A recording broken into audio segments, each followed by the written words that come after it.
மக்களே வணக்கம். ஹூத்திஸ்களின் அழிவு காலம் ஆரம்பமானதும் ஈரான் ஹூத்திஸ்களுக்கும் எங்களுக்கும் எந்த சம்பந்தமும் இல்லை என்பது போல நைசாக நழுவிவிட்டது. சாக கிடக்கிறவனுக்கு உதவி செய்வது எங்கள் வழக்கம் அல்ல என்று ஈரான் சொல்லிவிட்டது. நீங்களே கேடு கட்டும் போங்க என்று இருந்துவிட்டது ஈரான். ஹூத்திஸ்களுக்காக ட்ரைனிங் கொடுத்து கொண்டிருந்த ஈரானிய ஆர்மியை திரும்ப அழைத்து விட்டது ஈரான். கையொடிந்த ஹூத்திஸ்களுக்கு மாவு கட்டு கூட போட வரவில்லை. ஹூத்திஸ்களிடம் இன்ஃப்ராஸ்ட்ரக்சர் டெவலப்மெண்ட் அவ்வளவாக இல்லை. உணவுக்கும் ஈரான் கார்கோ பிளேன்களை நம்பியே உள்ளது. ஏமனில் ஹூத்திஸ்களுக்கு ட்ரைனிங் கொடுத்து கொண்டிருந்த ஈரானியர்கள் இறக்க ஆரம்பித்ததும் வேட்டியை மடித்து கட்டிட்டு ஓடி வந்துடுங்கடா, நம்ம நாட்டிலேயே கௌரவமாக சாவோம் என்று தாத்தா அழைக்க ஆரம்பித்து விட்டார். ஈரானிய பெரியார் சொல்லை தட்டாத ஈரானியர்களும் கூர் திரும்பி விட்டார்கள். வெறும் வாய்ச்சவடால்களால் ஈரானிய பெண்களை ஏமாற்றுவது மாதிரி எல்லோரையும் ஏமாற்ற முடியாது என்று தாத்தனுக்கு புரிந்துவிட்டது. ட்ரம்ப் ஒரு ஜோ பிடன் இல்லை என்பதும் ஈரானுக்கு இப்போ புரிந்துவிட்டது. அமெரிக்காவின் 2வது ட்ரோனையும் ஹூத்திஸ்கள் குருட்டாம்போக்கில் சுட்டு தள்ளியதும் ட்ரம்புக்கு கோபம் பொத்துக்கிட்டு வந்துடுச்சு. சன்னா நகரில் கட்டடக் கழிவுகளை சன்னமாக ஏமன் மக்களுக்கு பரிசளித்து விட்டார். மரணப்படுக்கையில் இருக்கும் ஹூத்திஸ்களுக்கு பின்ன ஏர்கூலரையா தலைமாட்டில் கொண்டு போய் வைக்க முடியும்? குளுக்கோஸ் ஏற்றினாலும் பிழைக்க வைக்க முடியாது என்பதை அறிந்த ஈரான் குடும்ப மன்னர்கள் இப்போ அடங்கி ஒடுங்கி போய் கிடக்கிறார்கள். பென்டகன் ஹூத்திஸ்களின் டெலகிராம் சாட் உரையாடல்களை ஒட்டு கேட்டு கொண்டிருக்கிறது. ஈரானால் கைவிடப்பட்ட ஹூத்திஸ்களின் கதறல்கள் அங்கு பலமாக இருக்கிறது.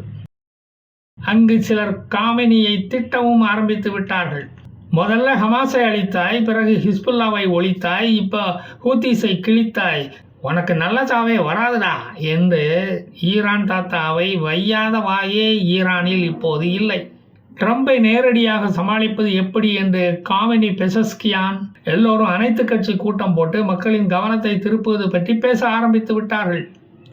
இஸ்ரேல் முன்பு காசாவை தவிடுபடி ஆக்கின மாதிரி அமெரிக்கா இப்போ ஏமனை உழுது போட்டு கொண்டிருக்கிறது. ஹூத்திஸ் நாடக கம்பெனி விரைவில் இழுத்து மூடப்படும். ஏமனில் உள்ள கட்டடங்களை பார்த்தால் காசாவுக்கே சென்று வந்த மாதிரி இருக்கிறது என்று உயிருள்ள ஹூத்திஸ்கள் புலம்புவதை கேட்க முடிகிறது.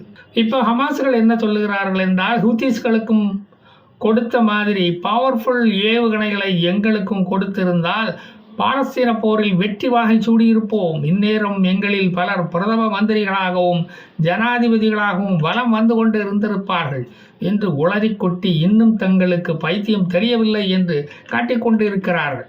ஈரான் போன வருஷம் ஏவுகணைகளை ஒழுங்கா விட தெரியாத நாடுகளில் ஒன்று என்று நிரூபித்து விட்டது. அந்த பெயரை தட்டி சென்றது. ஈரான் விட்டது பூராவும் புஸ்வானமானது. அது இந்த உலகத்துக்கே தெரிந்த கதை. இந்த லட்சணத்தில் அமெரிக்காவை எப்படி எதிர்கொள்ளப் போகிறது என்பதுதான் இப்போதைய கேள்வி. பேசாமல் அடங்கி போய் கிடக்கலாமா, இல்லை மீசையை முறுக்கி விட்டுட்டு மண் ஒட்டலன்னு சொல்லலாமா என்று ஆலோசனை போட்டு கொண்டிருக்கிறது. ஹூத்திஸ்களால் தன் மக்களிடம் வரி எதுவும் இப்போது வசூலிக்க முடியவில்லை. வரி கொடு என்று கேட்டால் குச்சியால் தரையில் கோடு கோடாக கிழித்து எடுத்துக்கோ அப்படின்னு சொல்கிறாங்களாம். ஹூத்திஸ் பலம் தெரிஞ்சதும் ஏமனிகளுக்கும் குளிர் விட்டு போச்சு. அமெரிக்கா ஈரானை தாக்கப் போகிறது என்று தெரிந்ததும் ஈரான் ஒரு திறந்த புத்தகம், யார் வேண்டுமானாலும் வந்து படித்து மேய்ந்து விட்டு மூத்திரம் பெய்து விட்டு போகலாம் அப்படின்னு பெசஸ்கியான் சொல்கிறார். எங்ககிட்ட தான் நியூக்ளியர் வெப்பன்ஸ் எதுவுமே இல்லையே, நாங்கள் எதுக்கு பயப்படணும்? அது இருந்தால் தானே பயப்படணும். நாங்களே என்ன செய்வது என்று தெரியாமல் முழு தேங்காயை வச்சு உருட்டி விளையாடிக்கிட்டு இருக்கோம். சவடால் தாத்தா சொல்லுவதையெல்லாம் பெருசாக எடுத்துக்காதீங்க, பெருசுக்கு வெயில் அதிகமானால் இப்படித்தான் உளறி கொட்டிக்கிட்டு இருப்பார் அப்படின்னு பெசஸ்கியானும் சொல்ல ஆரம்பித்து விட்டார். நீங்கள் சௌரியமாக ஒரு நாளைக்கு இங்கே வாங்க, நம்ம சமோசா டீ குடிச்சுக்கிட்டு பேச்சுவார்த்தையை தொடங்குவோம் என்று இடைத்தரகர்கள் மூலம் சொல்லி அனுப்பி கொண்டிருக்கிறார் பெசஸ்கியான்.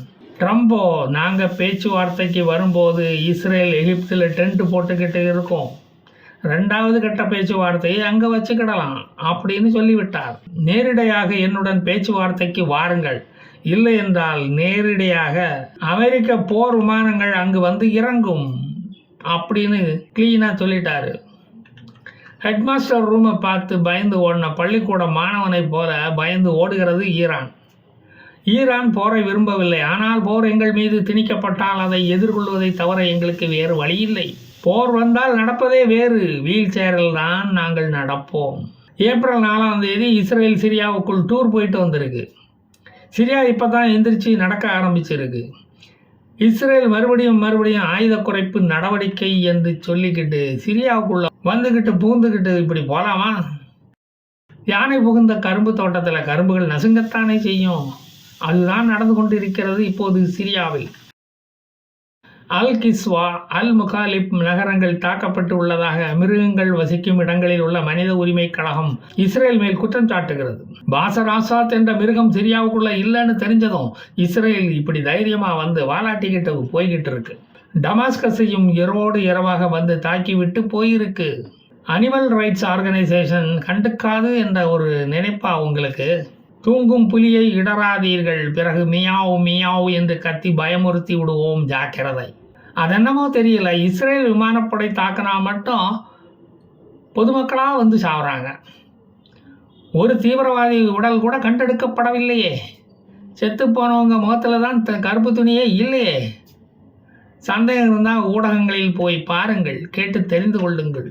காசாவில் போய் கட்டடங்கள் சேதத்தை பார்க்கணுன்னு ரொம்ப ஆசைப்பட்டவங்க எல்லாம் இப்போ அதை சிரியாவிலே பார்த்துட்டாங்க. செலவு மிச்சம் எப்படின்னு சந்தோஷப்படுறாங்க.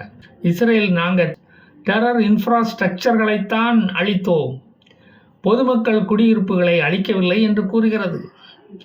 அவனுங்க வந்து எங்கள் கால்களுக்கு இடையில தானே குடியிருக்கிறானுங்க. அது உங்களுக்கு எப்படி தெரியும்? அவனுங்க சாகும்போது நாங்களும் அவனுங்களோட சேர்ந்து சாக வேண்டியதாக இருக்கியா? இஸ்ரேலோ எந்த நாடு எங்களை தாக்கினாலும் அந்த நாட்டுக்கு நாங்கள் எக்ஸ்கர்ஷன் போவோம்.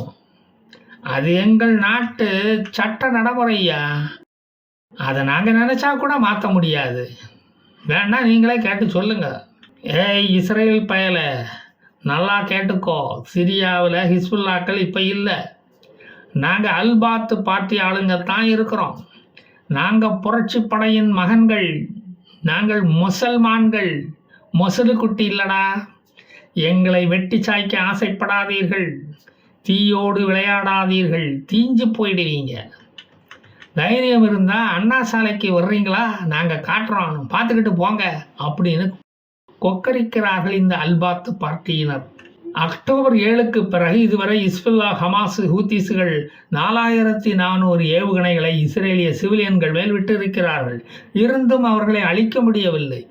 அவர்கள்தான் அழிந்து கொண்டு இருக்கிறார்கள். போராளிகள் என்றால் போராடி அழிபவர்கள் என்று அர்த்தம். மிடில் ஈஸ்டில் கிறிஸ்தவர்கள், பஹாய்கள், ட்ரூஸ்கள், அரபிகள், இஸ்லாமியர்கள் நிம்மதியாக வாழ்வதற்கு ஒரு இடம் ஒன்று உண்டென்றால் அது இஸ்ரேல் தான். இந்தியா மாதிரி அனைத்து மதத்தினரையும் அரவணைத்து செல்வதில் இஸ்ரேலும் இந்தியாவும் ஒன்றுதான். இந்தியாவில் வந்து பிறந்தது நம் பாக்கியம் என்று இந்திய இஸ்லாமியர்கள் மனதிற்குள் சொல்லி கொண்டு இருப்பதை வெளிக்காட்ட மாட்டார்கள். எவனாவது கண்ணு பட்டட போதில்ல, அதுக்காகத்தான் அவர்கள் சொல்வதில்லை. இஸ்ரேலில் கிறிஸ்தவர்கள் நடத்தும் ஜிம்களில் இஸ்ரேலியர்கள் தான் பெரும்பாலும் பயிற்சி மேற்கொண்டு தங்கள் உடலை ஃபிட்டாக வைத்துக் கொள்கிறார்கள், தெரியுமா? அதிர்ஷ்டம் செய்த அரபிகள் இஸ்ரேலின் குடியுரிமை பெற்று அங்கு நிம்மதியாக வாழ்ந்து கொண்டிருக்கிறார்கள். வெளியில் நின்று கொண்டு, வேலியில் நின்று கொண்டு பாலஸ்தீனர்கள் ஏக்கத்தோடு அவர்களை பார்க்கிறார்கள். ஈரானின் பலம் என்று கருதப்பட்ட HHH அழிந்து கொண்டு ஹமாஸுக்கு எதிராக போராட்டம் செய்த நாசர் என்ற 27 வயது பாலஸ்தீன இளைஞனை கடத்தி கொண்டு போய் ஸ்க்ரூ டிரைவரால் குத்தி சித்திரவதை செய்து கொன்று போட்டு இருக்கிறார்கள். இவர்கள்தான் பாலஸ்தீனர்களை காக்கும் தெய்வமாம். இப்போது தனியாக நிற்பது என்னவோ ஈரான் மட்டும்தான். அமெரிக்காவுடன் அணு ஆயுத தடுப்பு ஒப்பந்தத்தில் கை நாட்டு போட்டுவிட்டு கவர்ந்தடிச்சு படுப்பதை தவிர ஈரானுக்கு இப்போது வேறு வழி இல்லை. மீண்டும் வந்து மீதி கதைகளை நான் சொல்வேன். ஜெய் ஹிந்த்.